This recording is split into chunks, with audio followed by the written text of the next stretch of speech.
आज हम math class 12 lesson बेटा पढ़ेंगे सदिश बीजगणित। ये भी इंटर में बहुत ही महत्वपूर्ण चैप्टर्स है। इस चैप्टर्स को बेटा पढ़ने के लिए हम बेटा कुछ महत्वपूर्ण परिभाषाओं को सीखेंगे। इसके आधार पर हम इस चैप्टर को आसानी से समझेंगे। ये जो बेटा चैप्टर्स है ये टोटली लगभग थ्योरिकल है और फिजिकल है, फिजिक्स की तरह चलता है। जिस तरीके से आपने 11 में कुछ परिभाषाएं पढ़ी होंगी फिजिक्स में, उसी तरह उसी के अनुरूप ये चैप्टर पूरा का पूरा चलता है। तो हम बेटा पहली परिभाषाएं देखेंगे। इसमें सबसे पहले आएगी बेटा सदिश राशि। सदिश राशि या सदिश राशियां क्या होता है बेटा? सदिश राशियां है पहली हेडिंग, वे भौतिक राशियां जिनको व्यक्त करने के लिए परिमाण तथा दिशा दोनों की आवश्यकता होती है या पड़ती है, सदिश राशियां कहलाती हैं। सदिश राशियों में जैसे आपका बल हो गया बेटा, बल में दिशा और परिमाण दोनों होते हैं। इसी प्रकार आपका वेग हो गया, त्वरण हो गया, आघूर्ण हो गया। अदिश राशियां भी होती हैं, लेकिन अदिश राशियों को हम ज्यादा डिस्कस नहीं करेंगे। इसके बाद हम बेटा देखेंगे सदिश राशियों के प्रकार। सदिश राशियों के प्रकार में बेटा हमें सबसे पहले पढ़ने को मिलेगा एकक सदिश, समान सदिश, ऋण सदिश, शून्य सदिश, स्थिति सदिश, सहयादिम सदिश और संरेख सदिश। इन सभी में सबसे जो महत्वपूर्ण है आपकी हेडिंग से वो बेटा है स्थिति सदिश। इससे ही ज्यादातर क्वेश्चंस आपको बनने हैं। दूसरी नंबर में रहेगी आपकी महत्वपूर्ण आपकी एकक सदिश। सदिशों के प्रकार में सबसे पहला नाम है एकक सदिश। एकक सदिश क्या होता है बेटा? ऐसा सदिश जिसका मापांक एक हो, अर्थात जिसका परिमाण बेटा एक आ जाएगा, एकक सदिश कहलाता है। इन्हें हम बेटा किसी भी वर्ड के ऊपर कैप लगाकर इन्हें क्या कर देते हैं बेटा? प्रदर्शित करते हैं। जैसे ए कैप लिखा है बेटा, बी कैप लिखा है। इनके फार्मूले कैसे बन सकते हैं? अदर्स और एग्जाम्पल देखा जाए, यदि ए कैप को हम फार्मूले के रूप में लिख सकते हैं, ए कैप बराबर आपका रहेगा वेक्टर ए बटा मॉड वेक्टर ए। यदि आपका बी बनाएंगे, बी कैप बराबर बनाएंगे तो क्या रहेगा बेटा? आपका इसी प्रकार रहेगा vector B upon mod vector B. Mod क्या होता है बेटा? मॉड है आपका मापांक, इसको हम आगे अभी डिस्कस करेंगे। दूसरी जो हेडिंग आती है बेटा, आती है समान सदिश। समान सदिश क्या होते हैं? यदि दो दिए गए सदिशों की दिशाएं व परिमाण दोनों समान हों, आपके समान सदिश कहलाएंगे। फॉर एग्जाम्पल के लिए देखा जाए बेटा, फॉर एग्जाम्पल में हम देखेंगे जैसे कोई एक सदिश है, आप हमने मान लिया कि ये वेक्टर ए है, दूसरा इसी के समान दिशा में परिमाण बेटा वेक्टर ए ही है, दिशाएं दोनों के एक ही है, दोनों में परिमाण बेटा एक ही है, तो ये दोनों ही सदिश आपके क्या कहलाएंगे बेटा? समान सदिश कहलाएंगे। इसी प्रकार से आपका आता है बेटा ऋण सदिश। ऋण सदिश क्या होते हैं? ऐसा सदिश जिसका मापांक तो समान हो, परिमाण तो बेटा समान हो, परंतु दिशाएं कैसी हो बेटा? अलग अलग।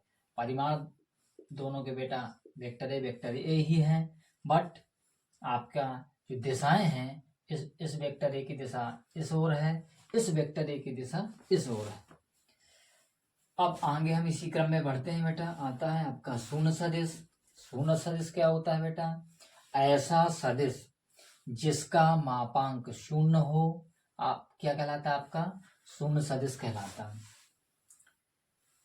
इसके अगेन आता है आपका बेटा स्थिति सदिश। स्थिति सदिश क्या होता है?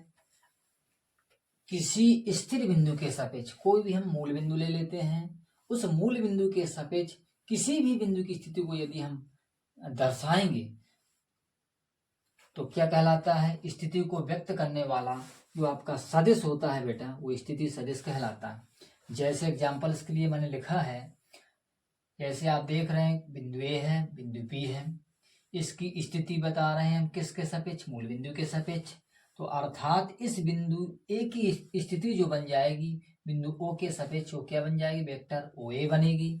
ये जो सदिश बना बेटा ये आपका क्या कहलाएगा, स्थिति सदिश ही कहलाएगा।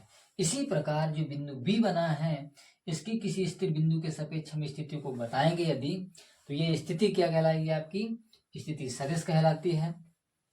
स्थिति सदिश में नोट में जरा ध्यान देना है थोड़ा सा। जैसे बेटा आपको लिख के आ जाए वेक्टर ए बी बराबर, इसको स्थिति सदिश के रूप में लिखना है हमें, तो क्या लिखेंगे बेटा, हम लिखेंगे अंत से शुरू करेंगे, मूल बिंदु के सापेक्ष लिखेंगे। तो मूल बिंदु के सापेक्ष आपका पहला बनेगा O B vector minus O ए वेक्टर। इसी प्रकार हम अन्य सदिशों को भी बना सकते हैं। इसके बाद अगली हेडिंग आती है बेटा सह आदिम सदिश। सह आदिम सदिश क्या होते हैं, ऐसे दो सदिश जिनका एक प्रारंभिक बिंदु हो। यदि दो सदिश हो या दो से अधिक हो, लेकिन उनका प्रारंभिक बिंदु क्या होता है बेटा, एक ही होता है। जैसे थोड़ा एग्जाम्पल के तौर पर देखते हैं बेटा इनको। एग्जाम्पल में जैसे हमने एक सदिश ले लिया, वेक्टर ए बना आपका, चलो वेक्टर ए बना दिया, इसी बिंदु से आपका वेक्टर बी गया, इसी बिंदु से वेक्टर आपका बेटा सी गया। तो ये सदिश, ये सभी सदिश आपके क्या कहलाएंगे बेटा, सह आदिम सदिश कहलाएंगे, क्योंकि ये सभी सदिश बिंदु ओ से ही प्रारंभ हो रहे हैं या किसी अन्य बिंदु से आप कह सकते हैं इनको। इसी प्रकार बेटे अब अगली हेडिंग्स आती है आपकी संरेख सदिश। संरेख सदिश क्या होते हैं, दो या दो से अधिक, दो या दो से अधिक सदिश यदि दोनों एक ही रेखा के बेटा क्या हो, समांतर हो। यदि दो सदिश हो या दो से अधिक सदिश हो, यदि एक ही रेखा के बेटा समांतर हो जाते हैं तो ऐसे सदिश कहलाते हैं आपके बेटा समांतर सदिश। इसके लिए जगह नहीं है, इसको थोड़ा एग्जाम्पल्स इधर दिए दे रहे हैं बेटा। जैसे एक सदिश ये है, एक सदिश ये है, ये वेक्टर ए मान लिया मैंने, इसको वेक्टर बी मान लिया मैंने। यह यदि वेक्टर सी के समांतर हैं, ये दोनों सदिश यदि वेक्टर सी के समांतर हैं तब यह दोनों सदिश आपके संरेख सदिश कहलाएंगे। मुझे उम्मीद है कि ये जो हेडिंग्स हैं आपको समझ में आई होंगी। इसी क्रम में इनको पढ़ते हुए हम चैप्टर्स के आगे बढ़ेंगे। धन्यवाद।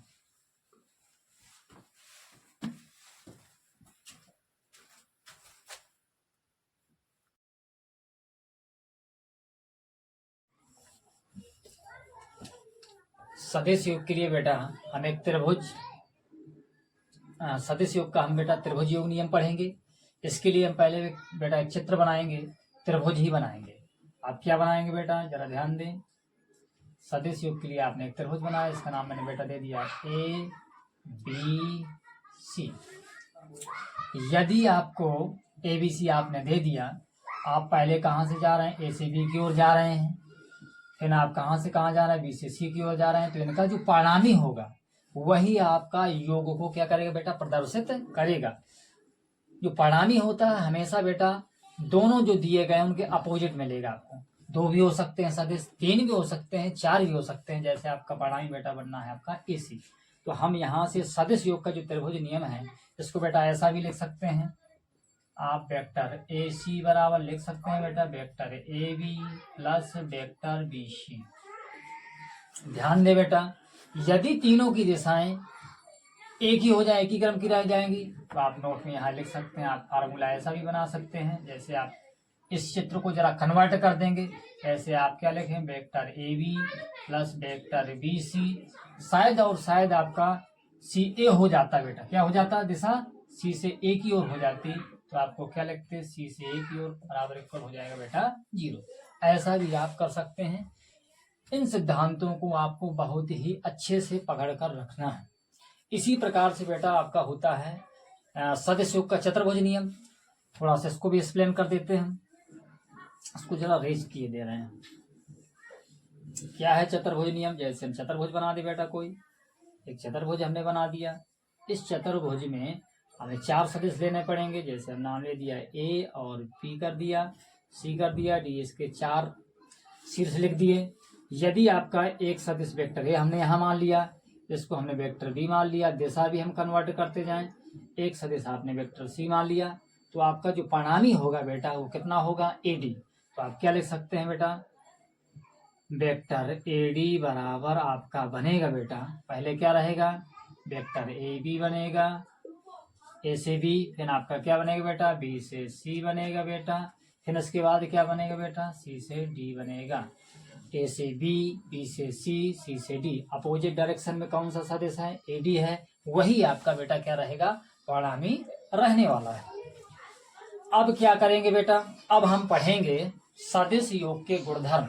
सदिश योग के गुणधर्म में क्या है बेटा? सदिश योग के गुणधर्म में सबसे पहले बेटा आता है सदिश योग क्रम विनिमय नियम का बेटा पालन करता है। कैसे करता है बेटा सदिश योग क्रम विनिमय के नियम का पालन? हमने लिख रखा है, यदि 2 सदिश आपके वेक्टर ए हैं वह वेक्टर क्या है? बी हो, तब आपका जो वेक्टर ए और बी का जो योग होता है वो क्रम विनिमय। यदि हम इनको स्थान बदल दें, यदि इन दोनों के स्थान हम क्या करते हैं? बदल दें। ए की जगह बी कर दें बेटा, बी की जगह क्या कर दें? ए कर दें, तो आपका क्या हो जाएगा? इनके मान में या परिमाण में कोई परिवर्तन होने वाला नहीं है। इससे हम कह सकते हैं कि जो आपका सदिश योग है क्रम विनिमय नियम का पालन करता है। इसी प्रकार से बेटा हम पहुंचते हैं अगले नियम में। क्या कहता है अगला नियम इसका? सदिश योग जो होता है बेटा सहचर नियम का पालन करता है। सहचर नियम के लिए आपको कितने सदिश लेने पड़ेंगे बेटा? आपको 3 सदिश लेने पड़ेंगे। आप वेक्टर ए लेंगे बेटा, वेक्टर बी लेंगे, वेक्टर सी लेंगे। तो आप क्या करेंगे? जब आपने 3 वेक्टर ले लिए तो आप पहले वेक्टर को छोड़ करके 2 वेक्टरों को आप पहले जोड़ दें। वो इक्वल होता है किसके? तो पहले 2 वेक्टरों का योग तीसरे वेक्टर को लास्ट में जोड़ने पर। अर्थात यह सदिश योग जो होता है सहचर नियम का भी बेटा पालन करता है। इस प्रक्रिया के अनुसार हम कह सकते हैं ये सहचर नियम का भी बेटा पालन करता है। इसके बाद हमें एक और महत्वपूर्ण नोट्स मिला कि भाई हमें निकालना है मध्य बिंदु। क्या निकालना है बेटा? मध्य बिंदु। मध्य बिंदु होते क्या है? जैसे हमने मान लिया बेटा कि एक कोई बिंदु है P, एक का नाम बेटा है Q। बिंदुओं के स्थिति सदिश क्रमशः हमने मान लिया एक वेक्टर A है और वेक्टर B है। 2 बिंदुओं के स्थिति सदिश क्रमशः हमने वेक्टर A और वेक्टर B मान लिए। तब PQ का जो मध्य बिंदु का स्थिति सदिश होता है वो क्या बनेगा बेटा? वेक्टर बनेगा vector A plus vector B अपान 2 बन जाएगा। इसी प्रकार इसको बेटा हम ऐसे भी लिख सकते थे, हम लिख सकते थे OP vector plus OQ vector upon 2, ये भी लिख सकते थे। O क्या आता है? O है आपका कोई निश्चित बिंदु या मूल बिंदु के सापेक्ष स्थिति सदिश है। इसके बाद हम आगे पहुंचते हैं बेटा अगले फार्मूले में। यदि बिंदु P का स्थिति सदिश ज्ञात करना है बेटा, जैसे लिखा है, यदि यह ए बी को 2 अनुपातों में क्या करता है? बांटता है, अर्थात अंतः विभाजन। जैसा हमें देखेगा जो हमने पिछली कक्षाओं में पढ़ा है। बनाया कैसे जाता है बेटा फार्मूला? जैसे ये बिंदु P है, ए बी रेखाखंड को 2 अनुपात 1 m और n में क्या करता है? बांटता है। तो क्या बनेगा? आपका बनेगा बेटा वेक्टर OP बनेगा किसके? OP के साथ कौन सा रहेगा? अनुपात। यदि हम m ले रहे हैं, क्या ले रहे हैं? m, तो गुणे में क्या रहेगा? गुणे में रहेगा आपका वेक्टर OA, अपोजिट डायरेक्शन का बिंदु। इसी प्रकार फिर प्लस रहेगा, प्लस क्या रहने वाला है? प्लस यदि हम n ले रहे हैं, n यदि अनुपात ले रहे हैं तो अपोजिट डायरेक्शन का जो आपका शीर्ष आएगा, अपोजिट डायरेक्शन का शीर्ष क्या है बेटा? वेक्टर आपका B है, तो आपका क्या बन जाएगा? वेक्टर n लिया तो आपका वेक्टर क्या बनेगा? वेक्टर, यहाँ लगता मुझे डिस्टर्ब लिखा हुआ है बेटा, थोड़ा सा सुधार कर लेते हैं। जैसे बेटा यहाँ पर क्या है? m लिखा था, तो m के साथ क्या आएगा बेटा? वेक्टर OA आएगा इधर अपोजिट डायरेक्शन का। यदि यहाँ n लिखा है तो इसके साथ बेटा आएगा वेक्टर OA की जगह वेक्टर B हो जाएगा। अपान में यही रहने वाला है। इसको हम बेटा ऐसा भी लिख सकते हैं, अर्थात वेक्टर OP बराबर हम कर सकते हैं m गुणे m लिया तो इसका वेक्टर ए बन जाएगा, प्लस यदि हमने एन लिया तो एन के साथ क्या रहेगा, वेक्टर बी बन जाएगा, अपॉन कितना हो जाएगा बेटा, एन प्लस एन। इसी क्रम को हम आगे भी बढ़ा रहे हैं।